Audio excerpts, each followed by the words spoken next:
अस्सलाम वालेकुम रहमतुल्लाह।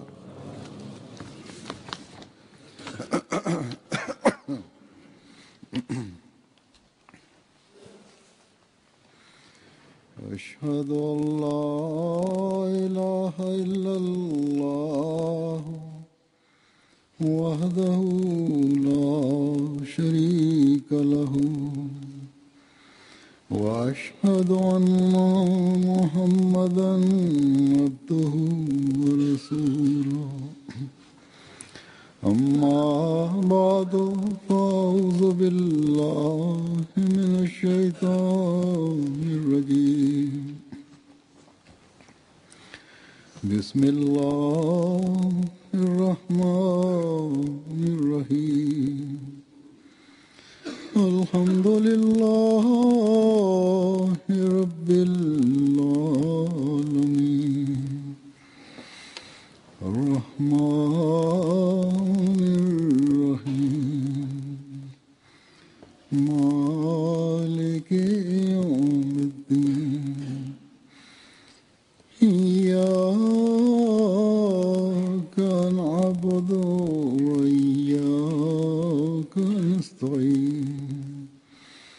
इहदिनस सिरातल मुस्तक़ीम सिरातल लज़ीना अनअमता अलैहिम गैरिल मग़ज़ूबि अलैहिम वलद्दाल्लीन।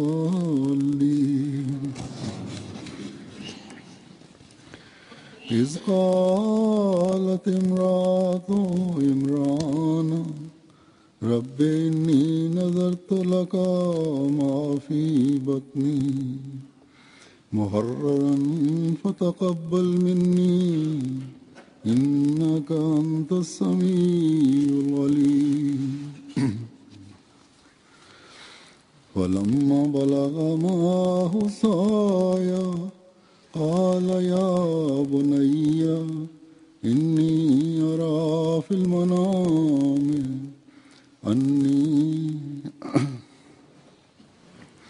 अन्नी अज़बहुका फ़अंज़ुर माज़ा तरा। क़ाल या अबति इफ़अल मा तु'मर सतजिदुनी इंशाअल्लाहु मिनस साबिरीन।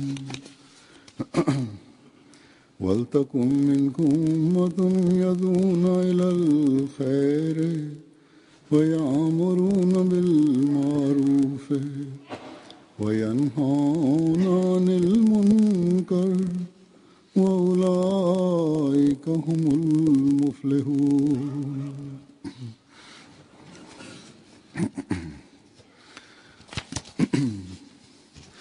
वमा कानल मोमिनून लियन्फिरू काफ़्फ़ा फ़लौला नफ़र मिन कुल्लि फ़िरक़तिन मिनहुम ताइफ़तुन लियतफ़क़्क़हू फ़िद्दीन वलियुन्ज़िरू क़ौमहुम इज़ा रजऊ इलैहिम लअल्लहुम यहज़रून।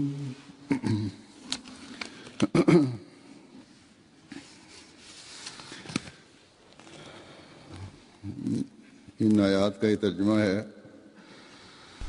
कि जब इमरान की एक औरत ने कहा, ayetlerin meali şöyledir.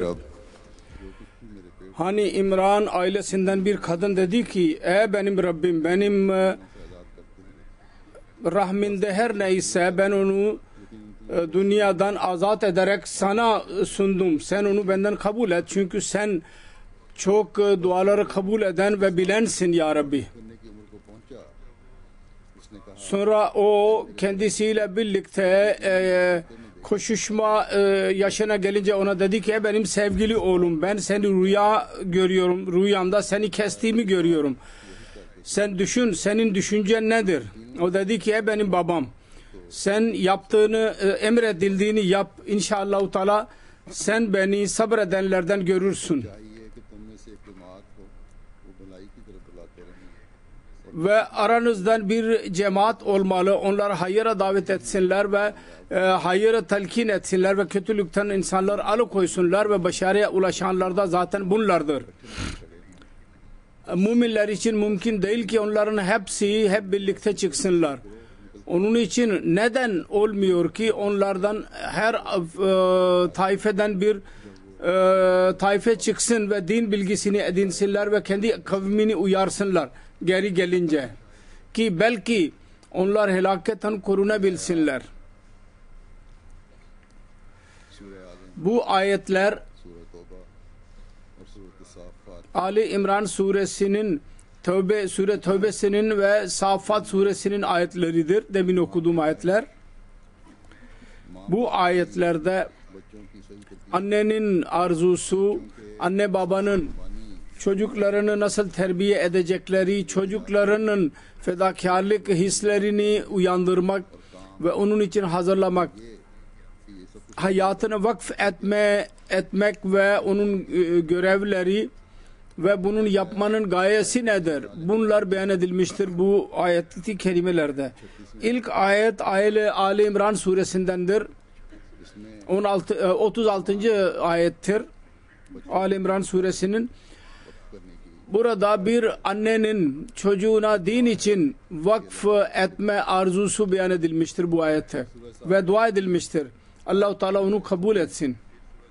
Sonra Safat suresinin ayetidir 103 ayeti. Ondan sonra okuduğum ayet. Bu ayette babanın Allah-u Teala rızası uğruna çocuğunu fedakarlık için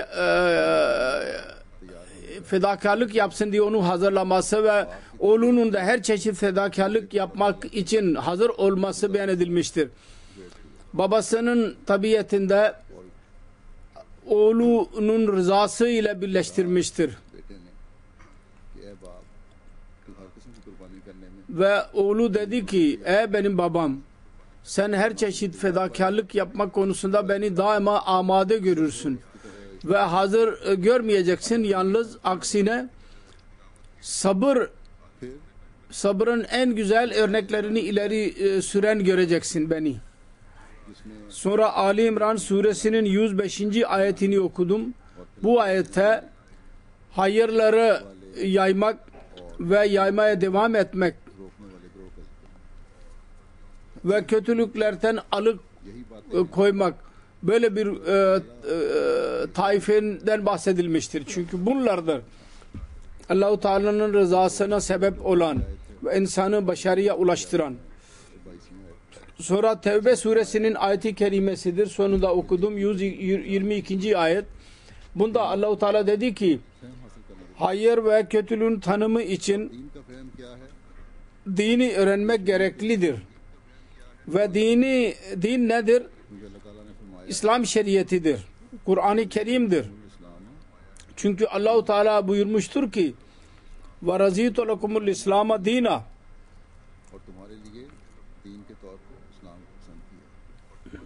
ben sizin için din olarak İslamiyet'i kabul ettim, benimsedim.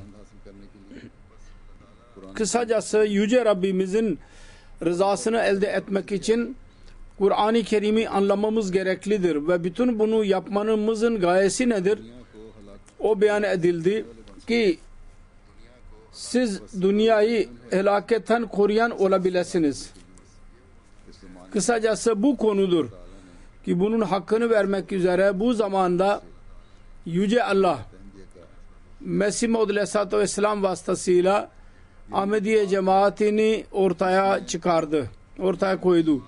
Bu cemaattir ki burada annelerin çocuğunun doğumundan önceki duaları, yalnız bu hissiyle biz görüyoruz bu duaları. Bu hissi orada görüyoruz. Rabbe inni nazartu laka ma fi batni muharraran fatakabbal minni. Ey benim Rabbim, benim karnımda her neyse ben ona sana sunuyorum. Azat ederek, yani dünyanın işleriyle uğraşmayacak. Sen onu kabul buyur. Bugün bakın, araştırın.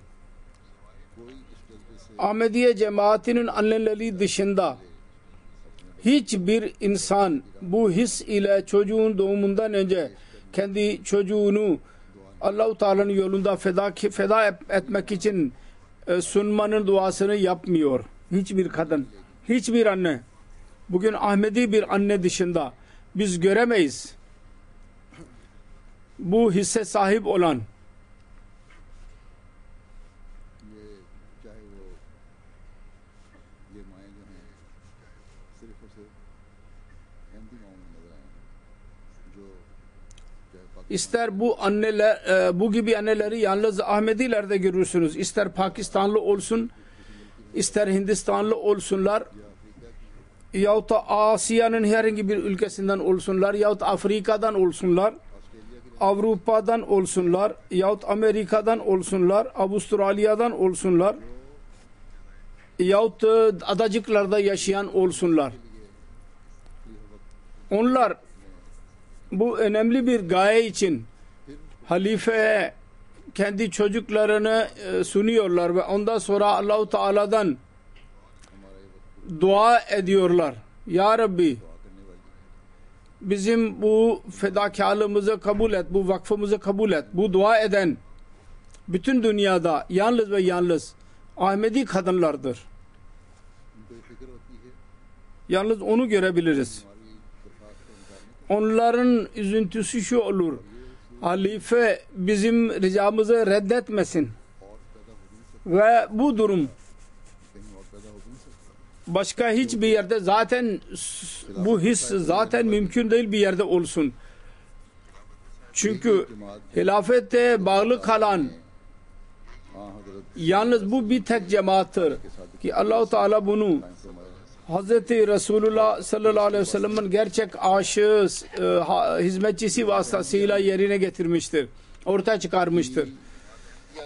Sonra Ahmediye cemaatinde yalnız कि इस नहज को तरबियत öyle babalar dahi vardır के बच्चा ki onlar kendi çocuklarını terbiye ederler. हर Öyle ki çocuklar gençliğe girer girmez her fedakarlıkın hazır olur पहला अहद ve halife yazar. दूसरा अहद İlk söz, verdiğim söz benim anne babamın sözüydü. İkinci söz şimdi ben veriyorum. Siz nereye isterseniz beni fedakarlık için gönderin. सब्र करने वालों और इस्तिकामत Siz beni daima sabır edenlerden ve istikamet gösterenlerden और अपने माँ बाप के अहद से पीछे ना हटने वालों में पाएं görürsünüz, bulursunuz. Ve anne babamın verdiği sözlerden geri dönmeyen olarak göreceksiniz beni. Bu çocuklardır वफा ki ümmeti Muhammed'in sallallahu aleyhi ve लोग sellem हैं vefalık üyeleridir. हाँ हजरत Öyle isimlendirilmeleri gerekir. Bu öyle çocuklardır ki Hz. Resulullah sallallahu aleyhi ve sellem'in ümmetinden olmasının hakkını verenlerdir. ने उन्हें Anne babanın terbiyeleri ve çocuğun hayırlı fitreti, tabiatı onlara Allah hakkını vermek ve kul hakkını vermek konusundaki en güzel ölçülerini öğretmiştir. Onlar dini öğrenmek arzusundadırlar. पर लागू करने की तरफ तवज्जो भी कर रही है Ve onu kendi hayatlarına uygulamaya da dikkatleri vardır. Sonra bununla birlikte İslam'ın tebliği ve insanlığa hizmet etmek için bir coşku ve bir güzel bir his vardır bunların kalbinde. हमेशा याद रखें कि जिंदा कौमें Hiç unutmayınız. Diri kavimler ve ilerleyen cemaatler हालात इन जज्बों bu hisler, bu düşünceler, bu को istekler पूरा करने ve bu verdiği sözlere bağlı kalmanın कभी मरने नहीं देते kalarak sözlerini yerine getirirler. Daima ölmelerine izin vermezler. Bu hisleri taptaze tutmak için daima अगर कहीं सुस्तियां bu हो रही हों sözleri düşünürler. Eğer bir yerde tembellik varsa onları uzaklaştırmak için के मनसब का तो काम ही ये है bir yol çizerler. कि हुक्म Ve hilafetin görevi budur ki Allah-u Teala'nın emri ne göre bağlı kalarak कि arada bir hatırlatsın कभी कमी न आए ki cemaatin अल्लाह ताला ilerleme hızında asla bir azalma görülmesin. एक के बाद Yüce Allah'ın mesajını dünyaya ulaştırmak için birden sonra ikinci taife hazırlanmaya devam etsin. इसी तरह Nasıl ki akan sular dünyada yeşilliğe sebep olurlar. Aynı şekilde birden sonra bu taifeler manevi bir yeşilliğe sebep olsunlar. काश्त की जाती है Hangi bölgelerde kuyular vasıtasıyla çiftçilik yapılır, oranın çiftçileri bilirler ki eğer bir tarlaya su vermeden önce फिर नए सिरे से su पूरे खेत arkadan gelen su durursa लगाना पड़ता है yeniden और फिर वक्त भी ज़ाया bütün o tarlayı tekrar sulamamız gerekir इसी तरह ve zamanımız yok zayi gider ve su dahi zayi gider. Aynı şekilde eğer ıslah ve irşad işi için tam çaba sarf edilmezse durmadan टूट कर जो पानी पहुंचता है जो पैगाम पहुंचता है yahut çaba sarf edenler olmasınlar. O zaman aralıklı olan sular bir तबीयती और तबलीगी काम aralıklı çabalar gibidir ve onlar sulama konusunda gecikir. Terbiye ve tebliğ konusunda aksamalar olur. Onun için Allah-u Teala der ki her kavim arasından öyle taifeler daima hazır olsunlar. कभी टूटने न दे Onlar Allah-u Teala'nın mesajını iletmek için मैं आज फिर bu akımı asla durdurmasına izin vermesinler akımın. Onun için ben bugün tekrar hatırlatıyorum. नौ की जो स्कीम शुरू फरमाई थी 4. Halife Rahimahullah पर Vakf-ı Nau planı ileri sürmüştü. Şu dua ile ve şu ümit ile ki dine hizmet edenlerin taifesi daima elimizde bulunacak. Bu suyun akımı asla aksamayacak.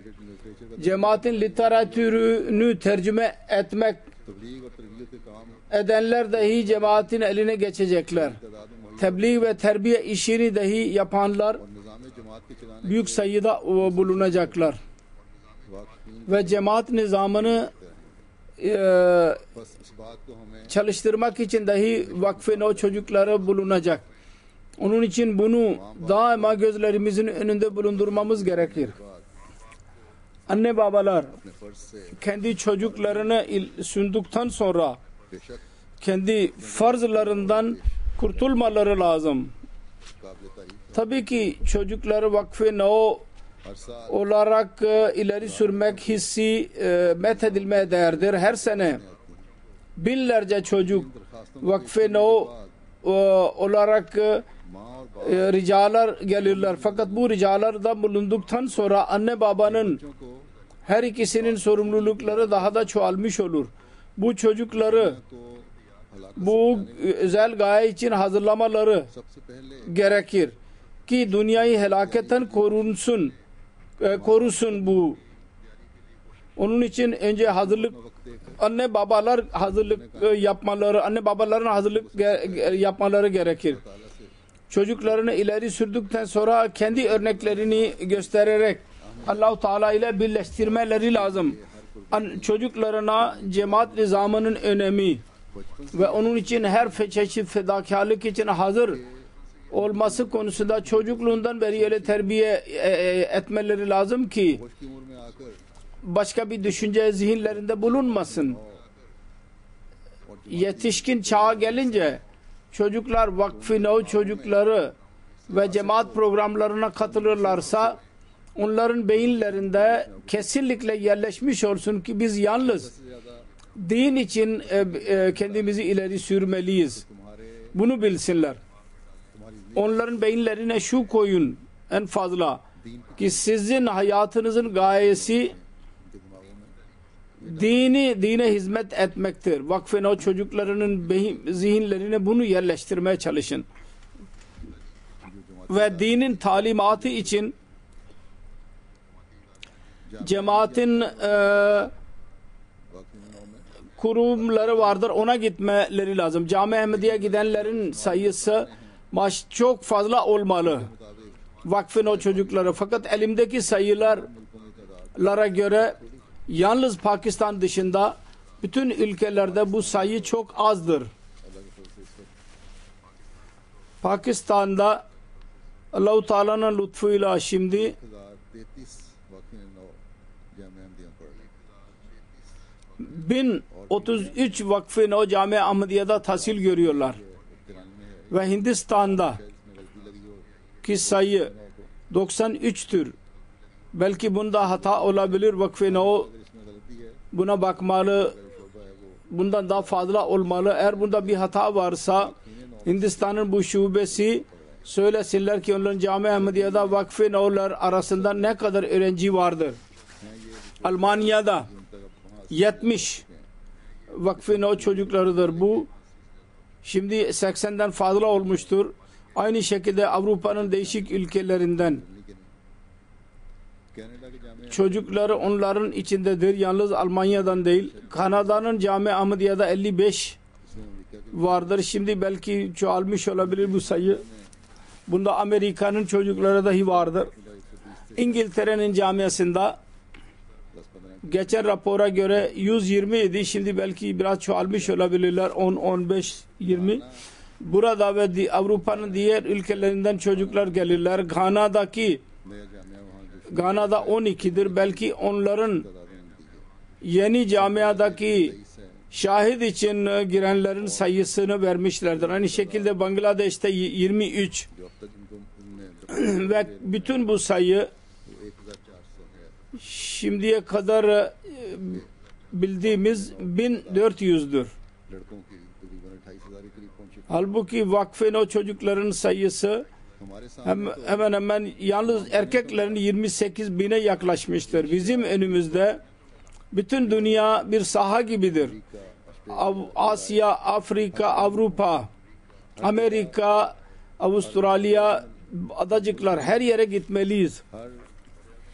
Her kıtaya değil, her ülkeye değil, her şehire değil, her kasabaya, her köye girmeliyiz. Dünyanın her üyesine İslamiyet'in güzel mesajını iletmeliyiz. Onun için yalnız birkaç tane müballik iş yapamazlar.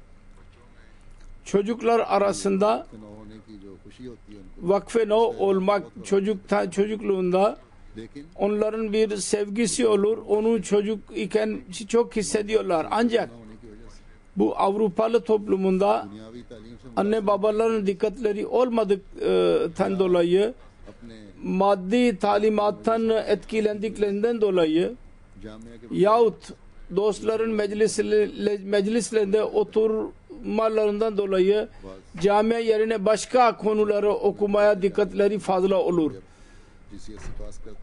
Bazı çocuklar derler çocuk iken ki bir camiye gireceğiz ama liseyi bitirince eğilimleri değişir.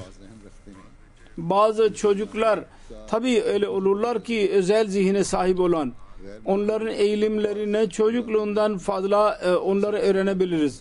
Olağanüstü ilgi gösterirler bazı konularda. Mesela fen bir konuları vardır ve orada onların beyinleri daha çalışır. Zihinleri. Ve o konuyu tabii ki okumaları lazım. Ancak çoğu yalnız birbirine taklit ettiğinden dolayı liseyi bitirince kendi konularını seçerler. Çocukların çoğu bana gelen, ben onlara soruyorum.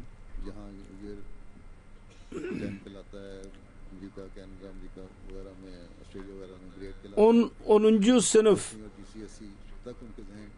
burada klas derler, İngiltere vesairede grade derler, GCSE derler. Oraya kadar zihinleri daha olgunlaşmamış olur. Onun için eğer anne babanın terbiyesi başlangıçta öyle olursa ki çocuğun zihnine yerleşirse her ne varsa ben vakfe no'yum ve benim her neyim varsa cemaatimdir. O zaman gerçek vakıf ruhu ile bu çocuklar iş yapabilirler. ve onlarda konuların seçimi için dahi merkezden, cemaatten bir yol öğrenmek için bir rehberlik soracaklar. Cemaat onlara yol gösterebilir. Anne baba öyle anne babalar var cemaat arasında ki büyük hisle çocuklarını vakfederler ve ondan sonra büyük hisle onları terbiye ederler ve çocukları dahi vakıf ruhuna bağlı olurlar hizmet etmek için. Fakat diyemeyiz ki cemaatin çoğu çocuklarını vakfına o için gönderen, onların terbiyesine dahi aynı şekilde dikkat ettiklerini söyleyemeyiz. Onun için anne babanın ki çocuklarını vakfına oya gönderirler. Böyle hesap etmeleri lazım. Bu hediyeyi cemaate vermek için ne kadar hakkını veriyorlar, ne kadar görevini yapıyorlar, bu hediyeyi ne kadar süslüyorlar, ne kadar süsleyerek cemaate sunmaya dikkat ediyorlar. Onlar sorumluluklarını ne derecede yerine getiriyorlar bu ülkelerde ki her çeşit hürriyet vardır. Özellikle çok dikkat gereklidir. Aynı şekilde Asya ve Afrika'nın fakir ülkelerinde dahi çocuğu vakfederek artık pervasız olmayın. Bırakmayın onları başıboş. Aksine anne baba her ikisinin görevi vardır. Özel çaba sarf etsinler. Vakfın o çocuklarına dahi diyorum. Öyle yaşa gelmiş olan kendileri hakkında düşünmeye başlasınlar. Kendi önemlerini düşünsünler. Yalnız biz vakfın oyuz diye sevinmesinler. Önem o zaman bilinecek ki ne zaman gayelerini öğrenirseniz neyi elde edeceksiniz. Ona dikkatinizi çekildikten sonra ve 15 yaşındaki çocuklar, kızlar ve erkekler kendi önemleri ve kendi sorumluluklarını çok fazla bilmeleri gerekir. Bu ayetlerde yalnız anne baba değil yahut cemaat nizamının arzusu yahut bir taifenin arzusu ve sorumluluklarından bahsedilmemiştir. Aksine çocukların dahi dikkati çekilmiştir. İlk şu ki her vakfin o çocukta olmalı. O da şu ki bu ayet-i kerimenin ışığı altında beyan ediyorum. Onun annesi onun doğumundan önce büyük bir gaye için o çocuğu ileri sürmek arzusunda bulunmuştu. Sonra o arzunun tamamlanması için dahi dua etti. Onun için çocuğun anne babası için bu istekte bazen baba da sonradan ilave olur. Onların duaları ve arzularını göz önünde bulundurarak kendilerini Allah-u Teala'ya nazar edilmesi için hakkı kazanmaları gerekir. Ona uygun duruma gelmeleri lazım ve bu da kendi işlerini ve sözlerini Allah-u Teala'nın rızasına göre yapmaları ile olabilir ancak. İkincisi şu ki anne babaları için onlar çok büyük minnete bulundular size ve bu minnet yaptıklarından dolayı onlar için dua edin. Allah-u Teala onlara merhamet eylesin. Orada sizin terbiyeniz için onlar tarafından atılan her adımın sizin kalbinizde önemi olsun ve bu his olsun ki benim annem babam kendi sözlerini tamamlamak için çaba sarf ediyorlar. Ben dahi ona bir parça olmalıyım. Onların terbiyesini kabul etmeliyim. Ve anne babanın verdiği sözü tam asla unutmamalıyım. Dini dünyadan daha üstün tutmak sözünün hakkını en fazla bir çocuğun şu his de olmalı ki ben bunu tamamlamalıyım. Her çocuk bunun hissi bu olmalı. Üçüncüsü şu ki Allah-u Teala'nın rızasını elde etmek için her çeşit fedakarlık için sabır ve istikamet göstereceğiz. Ona söz versinler. Durum ne kadar zor olursa olsun ben mutlaka vakıf sözümü tamamlayacağım. Hiç dünyanın hırsı benim vakıf sözleşmemi zedelemeyecek. Şimdi Allah-u Teala'nın lütfuyla Allah-u Teala'nın cemaate büyük lütfu vardır. Minneti vardır. İkinci hilafet zamanında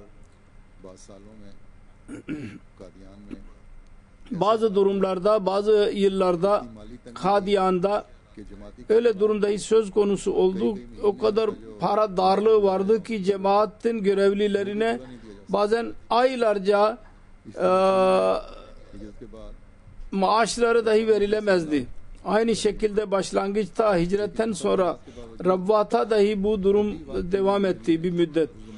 Fakat bütün bu duruma rağmen hiçbir zaman vakıf ve zindegiler, hayatlarını vakfetmiş olanlar şikayet etmediler ve işlerini aksatmadılar. Aksine bunlar uzak şeylerdir. Hatta 70 ve 80 arasında Afrika'nın bazı ülkelerinde öyle durum vardı ki orada zor geçin olurdu cemaatin verdiği parayla. 15-20 günde biterdi bu para.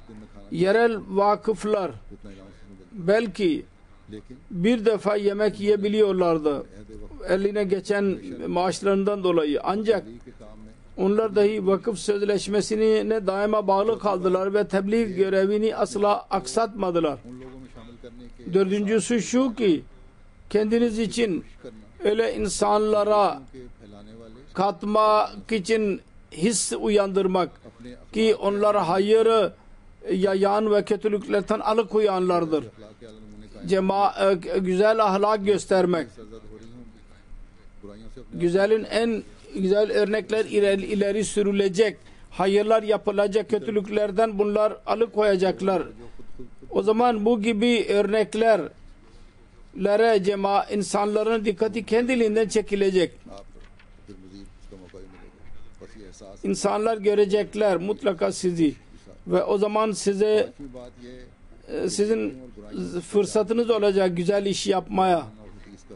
Ve beşincisi şu ki hayır ve kötülüğü tanımak için Kur'an ve hadisi öğrenmek. Mesih Muhammed Aleyhisselatü Vesselam'ın kitaplarını okumak ve sözlerini okumak ve din bilginizi çoğaltmak için her zaman çaba sarf etmeniz.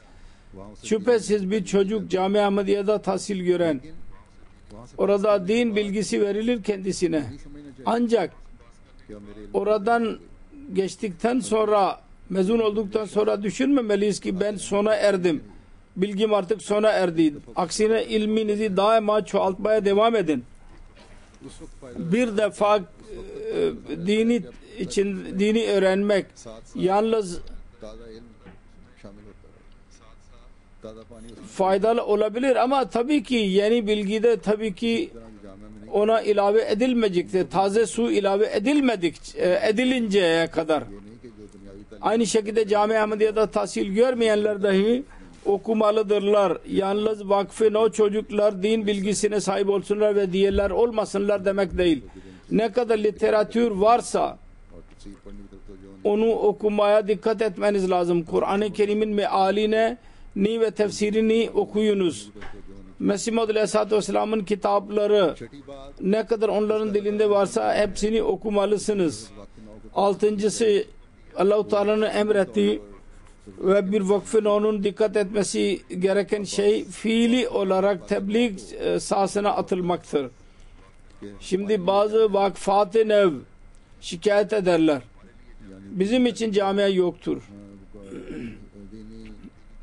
Yani din bilgisini elde edemeyiz.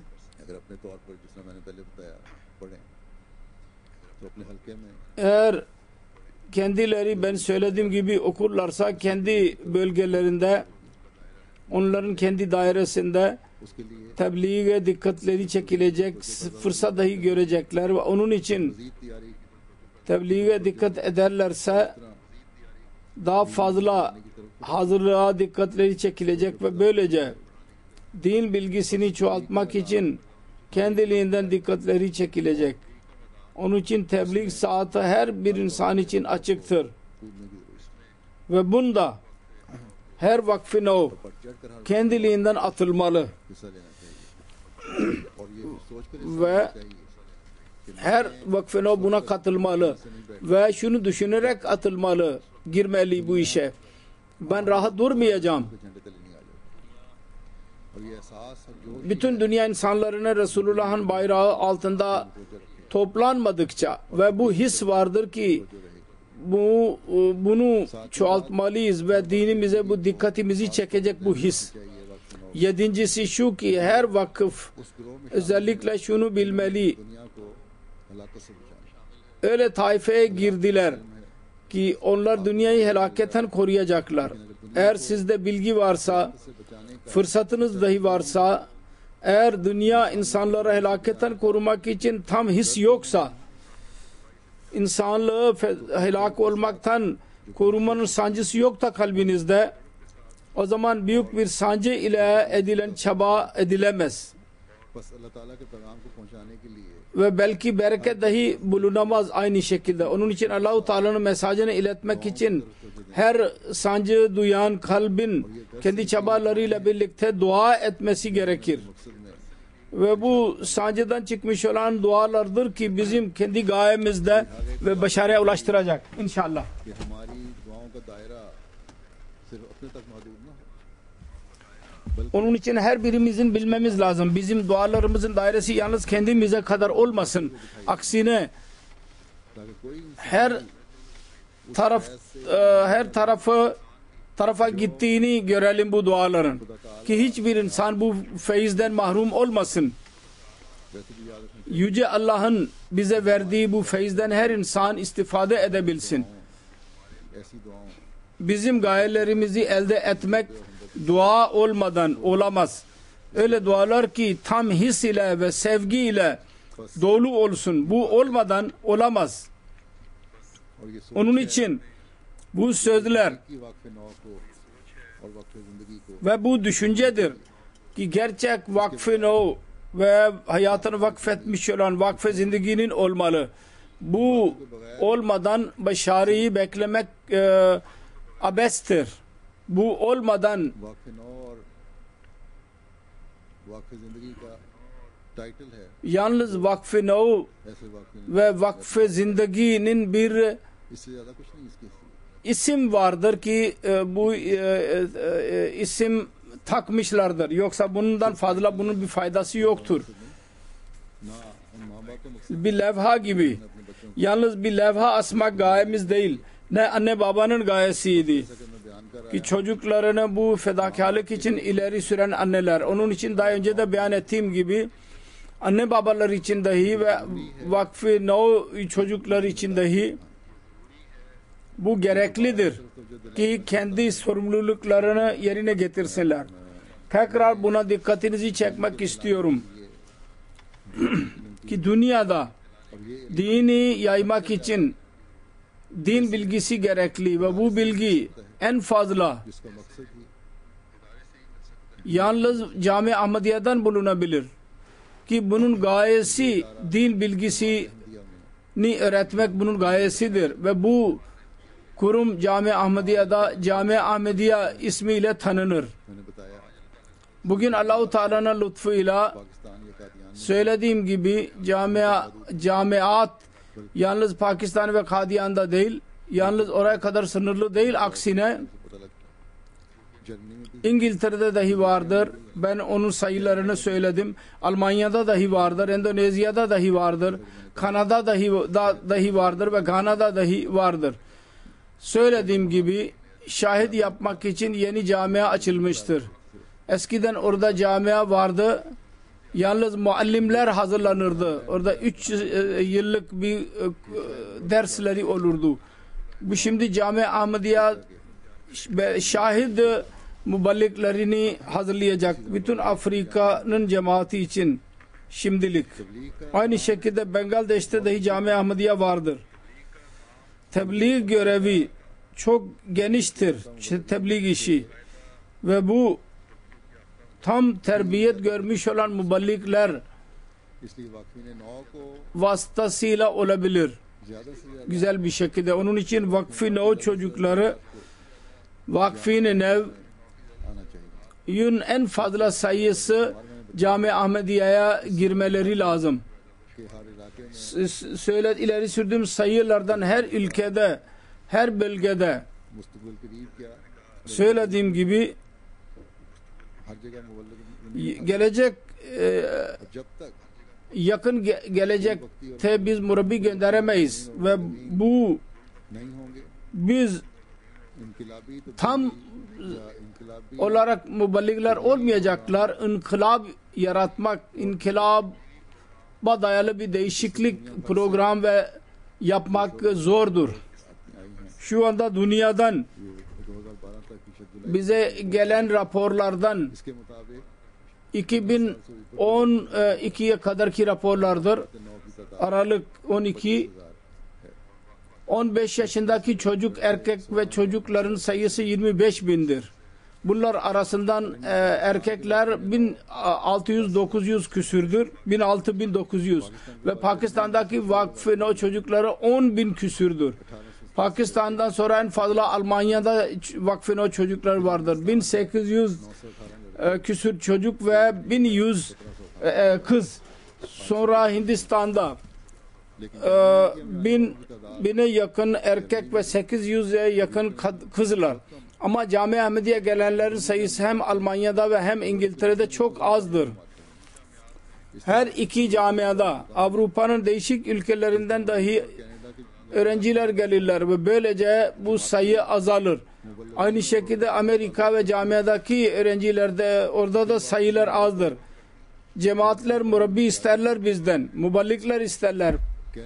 O zaman vakfe-i hazırlayın çocukları. Cami Ahmediye'de tahsil görmek için. Kanada ve Amerika'da şimdi 15 yaşından daha fazla aşağı yukarı 8.000 öğrenci vardır. Eğer bunlar hazırlanırsa gelecek seneye kadar bunların Cami Ahmediye'ye girenlerin sayısı çok olabilir. Yalnız murabbi olmak için değil, yalnız.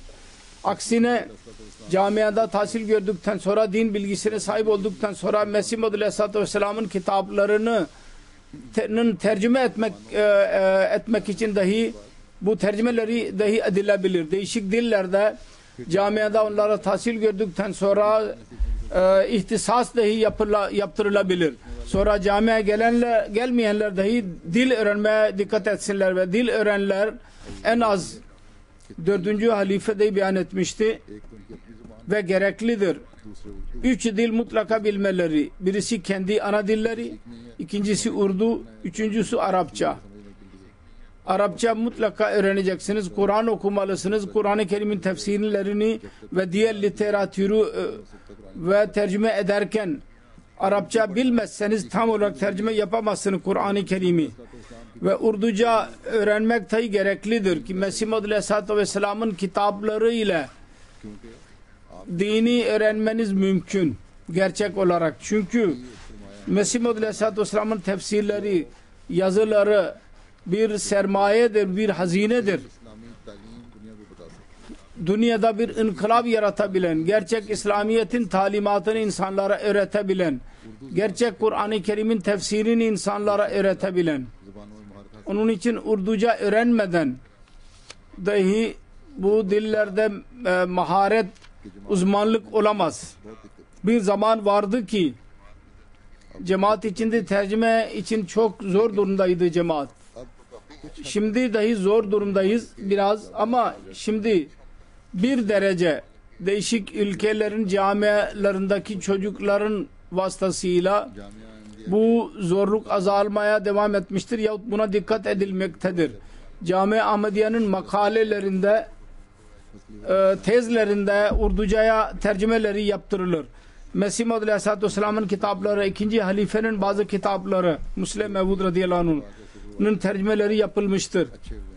Ve öğrencilerin gözeticileri, hocalar güzel diyorlar.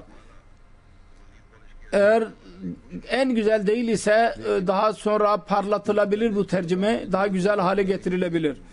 Ama en azından bir çaba vardır. Ama yalnız bunlar birkaç öğrencidir. 3-4 kitabı tercüme edebilen. Bizim en fazla dil uzmanları gerekli. Buna vakfın o çocukları dikkat etmelidirler. Şimdi birisi bir dilde uzman oluyorsa Cami Ahmediye dışında söylediğim gibi Arapça ve Urduca öğrenmesi gerekir. O olmadan gaye tamamlanamaz. Ki Camia Ahmediye'ye bazen insanlar itiraz ederler. Burada tahsil güzel bulunmuyor. Burada yahut İngiltere'de ve diğer bazı yerlerde. Bu boş itirazlardır. Onların düşüncelerine göre onların itirazları şu olur ki camiadan boşa biter bitmez Arapçayı konuşamaz. Dil uzmanlığı meselesine gelince Cami Ahmediye'de değişik konular öğretilir. Yalnız bir tek dil değil. Diğer okullarda, üniversitelerde bir konu öğretilir ve dikkat edilir. Fakat burada değişik konular öğretilir. Ancak birisi gelirse birisinin bir eğilimi vardır. Belli bir konuya doğru ya belli bir dile doğru, o zaman ihtisas yaptırılacak inşallah bu çocuklara. Sonra şikayet ederler, konuşmuyorlar, o da yok olacak. Ancak onlara bilgi veriliyor. Çok geniş bir şekilde bilgi ediniyorlar. Cami Ahmediye'de, Pakistan'da eski camiler vardır. Orada ihtisas yaptırılıyor.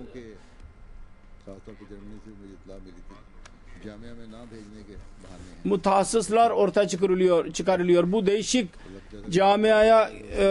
camia konusunda ben size bilgi verdim. Bazı kimseler camiye göndermek istemiyorlar. İngiltere ve Kanada'dan camiayı bitirenler, mezun olanlar tebliğ sahasında şimdiye kadar az tecrübeleri Allah-u Teala'nın lütfuyla çok etkili olmuşlardır ve bu bilgi inşallah Teala çoğalacak, onların bilgileri. Onun için bu itirazda bulunanlar bazı öğrencileri ümitsiz kılıyorlar. Onlarda nifak vardır, münafıklık vardır. Onların istiğfar eylemeleri lazım. Bazen Vakf-ı Nau şubesi yönetsel bazı konulardan bahsetmiştir. Ben onları tekrar ediyorum. Belki daha önce zikretmiş olabilirim. Vakf-ı Nau'da anne baba çocuklar yetişkin o çağa gelince yahut daha önce terbiye etmiyorlar. Ben daha önce söylemiş bulunuyorum. Çocuklar vermelidirler kendilerini. Çocuklar bilmelidirler. Kendileri vakfetmelidirler. Ben bunu beyan etmiş bulunuyorum. Ve bu merhalede onların dikkatini çekin ve sonra Vakf-ı Nau şubesinden rehberlik edinin. Çocuklar şimdi şöyle bir duruma geldiler, ne yapsınlar onu sorun. Eğer kendi karar verecekseniz yahut cemaatin şimdilik ihtiyacı olmayan şubeye göndereceksiniz, o zaman vakıftan çıkın. Kızlar, Vakfiyat-ı Nau, Pakistan'dan gelmiş olanlar, Urduca bilenler, Urduca okumayı öğrensinler dış ülkelerde ve yerel dili dahi öğrensinler. İngilizce ve Almanca yahut öyle diller vardır ki İngilizce orada resmi dildir ve yerel diller vardır. Onları da öğrenin, Arapça öğrenin. Ondan sonra tercüme için ileri sürün. Kızlarda, kadınlarda dil yeteneği daha fazla olur, ben gördüm. Onun için onlar kendilerini ileri sürebilirler. Sonra doktorlar vardır. Hocalar dahi vardır. Kızlar dahi ileri sürebilirler doktor ve hoca olarak. Aynı şekilde erkekler dahi. Buna dahi dikkatleri olmaları lazım. Şube bilmeli her merhalede. Cemaat nizamını hem kızlar ve çocuklara senede en az 2 defa onların fonlarını kurmaları lazım ve orada onlara bilgi vermeleri lazım. Yol göstermeleri lazım. Bir şubenin şikayeti şudur ki bazı anne babalar vakfettikten sonra दोनों से referans numarasını kendilerine verilince yerel cemaatten रखते जैसा कि रखने ve merkezden alakasız oluyorlar yahut alaka nasıl olmalı ise öyle olmuyorlar. Sonra belli bir yaşa gelince şube diyor ki irtibatınız yok, 8-10 sene geçmiştir, ondan sonra bunu çıkaralım diyoruz, ondan sonra da şikayet etme başlıyor.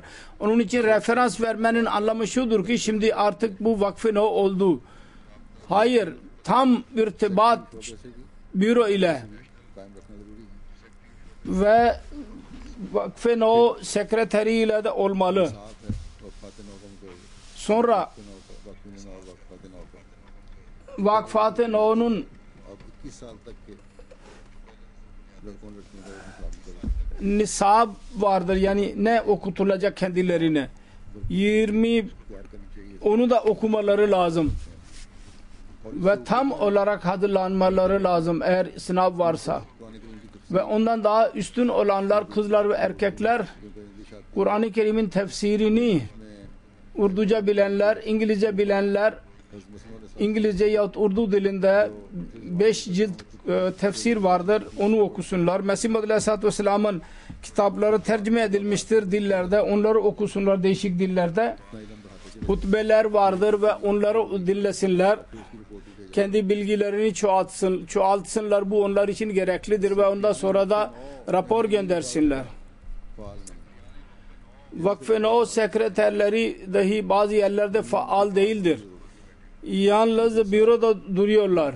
इंतखाबात Onların dahi faal olmaları lazım. नहीं है कि कौन कौन से सेक्रेटरी वक्त नौ फाल हैं। Şimdi seçimler vardı. Cemaatlerden gelmeli raporlar ki hangi faal değil sekreterler, eğer faal değil iseler, ister onların oyları fazla olursa olsun biz onlara görev vermeyeceğiz. आया था निसाब अगर जमात का भी एक निसाब Nisab yani और ne okutulacak? इसके अलग Cemaatin dahi bir nisabı vardır ve orada ayrı bir düzenleme yapılamaz. Onun için cemaat nisabını kabul etsinler. Az bir fark vardır ve orada eğer koordinasyon varsa पढ़ सकते हैं लजना वाली लजना का çocukların nisabını, büyüklerin nisabını secretary lacna kendi nisabını okuyabilir. Yani onlar için neler okutulacak konusunda ne karar verildiyse उमरा और सदरान का काम है ona nisab derler. Şimdi मुय्यन लाए अमल बनाए başkanların görevidir yahut vakfın o sekreterlerinin görevidir ki çocukların dikkatini etsinler. Vakfın o çocuklar mutlaka निसाब है daha okusunlar bunu. Bu vakfın करवा सकते हैं o'nun okuması gereken kendi dillerinde de bunu yayınlasınlar her ülke. लिए फ्रांस के मॉरिशस वाले İsveç, Fransa, Mauritiuslular çaba sarf etsinler. Ve yalnız sözlü olarak olmasınlar. 2 ay içinde bana bilgi versinler ki kim bunun tercümesini hemen versinler. Kim tercüme yapabilir? Ve 2 ay içinde bu tercüme yapılmalı. वाकफीन नौ के मुतालिया में रोजाना कोई ना कोई दीनी किताब Vakfını No'nun mutala etsinler. Mutlaka bir din kitabını her gün. जैसे कि मैंने कहा Yahut ister 1 yahut 2 sayfa dahi okusalar. Mesih Muhammed Aleyhisselatü Vesselam'ın kitaplarını okurlarsa daha iyi olur. Aynı şekilde hutbelerim vardır. Vakfı No çocuklar mutlaka bunu okumalı. उसकी तरफ Ben burada को भी और वालिदैन को ne kadar insanın bunu dinlediğini araştırdım. Yalnız %10 okuyorlar ve onun için anne baba ve vakfın o çocukları dahi buna dikkat etmeleridirler. Yöneticiler dahi bilmeli. Vakfın onun programları yapıyorlar. Dikkat edilecek. Herkes ona dikkat etsin. Öyle programlar hazırlansın. Committee बनाए Aynı şekilde her ülkenin yöneticileri, görevlileri bir komite hazırlasın. Her 3 ayda bunlar araştırsınlar. Ki o ülkelerin kendi gelecek 10 sene için ihtiyaçları nedir? Ne kadar muballik lazım? कितने डॉक्टर चाहिए, कितने टीचर चाहिए, जहाँ जहाँ जरूरत Ne kadar tercüme edenler lazım, ne kadar doktor lazım, ne kadar hoca lazım eğer gerekliyse. जमानों के Aynı şekilde uzmanlar eğer gerekliyse ne kadardır? Yerel dillerin uzmanları ne kadar gerekli? Bunları araştırdıktan sonra 3-4 ay içinde bana rapor göndersinler. Ve Vakfe No şubesi bunu gözetlesin. Bazı kimseler tüccar olmak isterler yahut polis yahut orduya girmek isterler. Tamam, gitsinler. Ancak vakıftan çıksınlar. Bana söylesinler önce bize. वाकई नौ के लिए career guidance committee Aynı şekilde her ülkede Vakfe No için और मुख्तलिफ फील्ड में जाने bir komite olmalı. Onlar da araştırsınlar. Değişik sahalara girenlerin raporunu bize göndersin. खिलाफ और फिर मरकज फैसला करेगा कि आया इसको किस Hangi sahada birisinin dikkati varsa bize bildirsinler, sonra biz karar vereceğiz. İzin verecek miyiz o konuya girmesine yahut değil. Daha sonra 18 yaşına gelmiş olan Vakfe No çocukları करें बॉन्ड लिखें yenilesinler sözleşmesini, unutmasınlar. Aynı şekilde Vakfe No için bir शुरू किया Hatice ve İsmail adlı, kızlar için Meryem ve erkekler için İsmail başlatılmıştır. Bu Almanca ve Fransızca da dahi tercüme edilmeli. वाक़ात नौ लिखें Eğer öyle konular varsa ki oranın yerel Vakfe No, Vakfat-ı No yazabilirlerse onu yapsınlar. Yoksa buradan konu gönderebiliriz. Onları tercüme etsinler ve yerel dilde tercüme edilebilir. Bunlar. में जिन्होंने अपने बच्चों को अपने बच्चे वक्फ नौ के लिए पेश किए Yüce Allah çocuklarına Vakfe No için vermiş olan anne babalarına öyle çocuklarını terbiye etmeleri nasip etsin, dua etmeleri nasip etsin. Öyle bir şekilde ki gerçekten çocuklarını Vakfe No'nun hakkını veren çocuklar yapabilir. अपने माँ बाप Ve bu çocuklar anne babaları için göz bebeği olsun, rahat olsunlar. Çocuklar dahi kendi verdikleri sözleri tamamlamaya çalışmaları lazım. Allah-u Teala onlara güç versin. Ve gerçekten öyle bir taifeye girsinler ki onların görevi yalnız ve yalnız dini yaymak olur. Allah-u Teala onlara güç versin, kuvvet versin. Amin. Elhamdülillah nahmaduhu ve nesta'inuhu ve nestağfiruhu ve nu'minu bihi ve netevekkalu aleyh ve na'udzu billahi min şururi enfusina ve min seyyiati a'malina. من يهده الله فلا مضل له ومن يضلل فلا هادي له ونشهد أن لا إله إلا الله ونشهد أن محمدا عبده ورسوله عباد الله رحمكم الله إن الله يأمر بالعدل والإحسان وإيتاء ذي القربى وينهى عن الفحشاء والمنكر والبغي يعظكم لعلكم تذكرون اذكروا الله يذكركم وادعوه يستجب لكم ولذكر الله أكبر.